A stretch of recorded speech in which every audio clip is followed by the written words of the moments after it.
All right, my friends, I got to share with you a basic economic question here.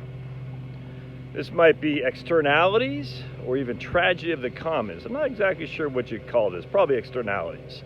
How does you deal with externalities in a free society? All right, so see if you can't see over my shoulder. Yeah, you can see that.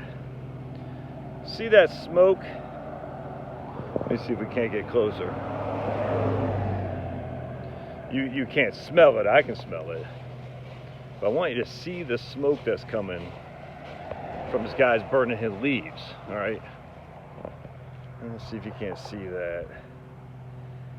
Yeah, you can kind of see it a little bit. All right. This is a classic case of externalities. All right. So, burning leaves is a time-honored tradition in many parts of rural America, for sure. Leaves are I'd rather be mulched up, frankly, and used on garden beds and gardens and stuff like that. But be it as it may, nothing wrong with burning leaves. It's in fact, they even say burn your grass on occasion to regenerate your soil. All right, but here's the problem: the smoke doesn't stay on your land. I'm walking on public property right now, smelling that smoke. Thankfully, I don't have asthma. But the facts are I am breathing that smoke in as we speak. All right, that's an externality. He's doing something to benefit him, but we are having to pay a price in the public sector. Essentially, the public being the average Joe who's just walking by his dog or something like that. Secondhand smoke, maybe. Does not smell fresh. It smells like smoke. You don't want to smell that crap. You don't want to smell it all day long. Now, it does go away. Well, not again, but it does dissipate with time. But what if it didn't?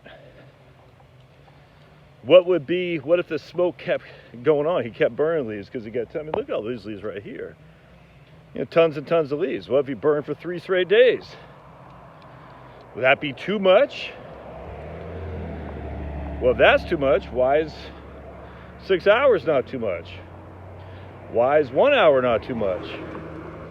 And this is the issue with externalities. Somebody's getting the benefit of an action, but other people who are not getting the benefit of the action are paying the cost. How do you deal with that? And that's the thing about libertarians and basic kind of economics. Like, how do you deal with externalities? This would be one of those things when it comes to the government telling people you cannot have people smoke in your restaurant. That's one of the things that say, well, people receiving pleasure from smoking cigarettes in a restaurant is fine, but we all suffer for that for people who don't smoke.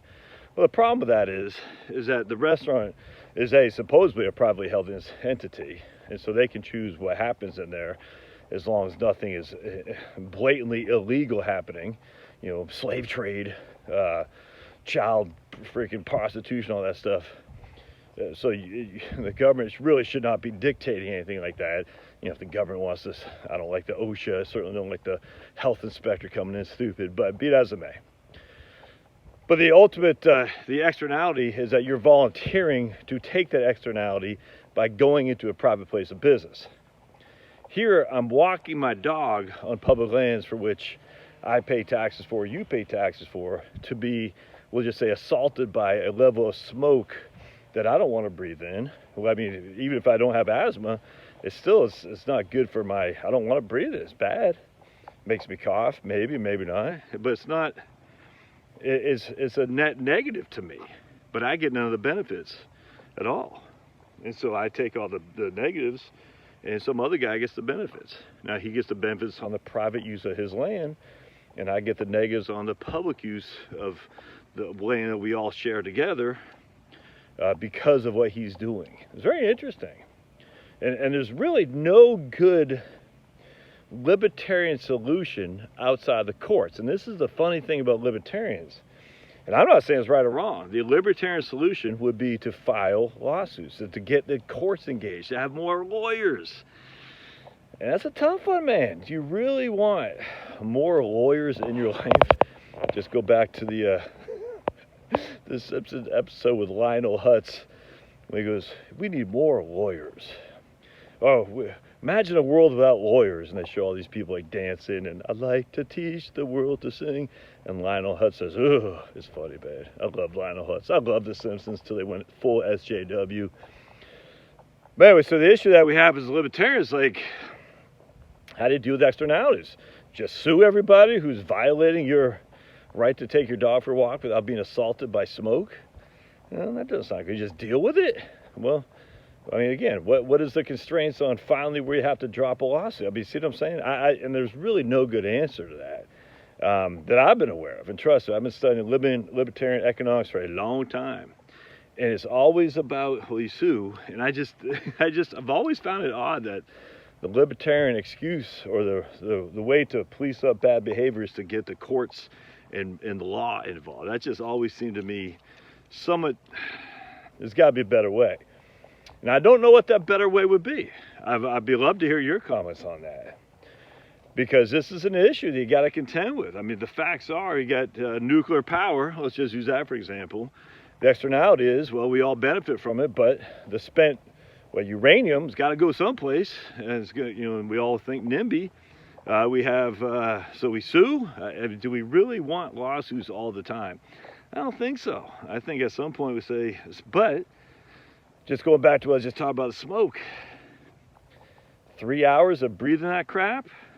I mean, someone has to decide when it's acceptable to say you should have to deal with the externalities, Josh, and or not. And who is the ultimate arbiter of that? A judge, a magistrate, a sheriff? I don't know, but certainly, I mean, ideally, we come to a solution. Maybe what you say is, look, man, I know you want to burn your leaves. Why don't you grind them up as mulch, and then you can turn around and sell them instead? I think that would be the solution. Well, if the guy says, I don't want to do that, it's easier to burn. I don't have answers. But if you drive around the South, and I'm in the Maine too, I'm sure it was. I just don't remember because we didn't have a car, so I never drove around the rural parts of Maine growing up. But down the South, you'll see in the rural areas, people burn leaves all the time. And you can drive by and smell it. So it's interesting. Love to hear your thoughts on it. I will see you.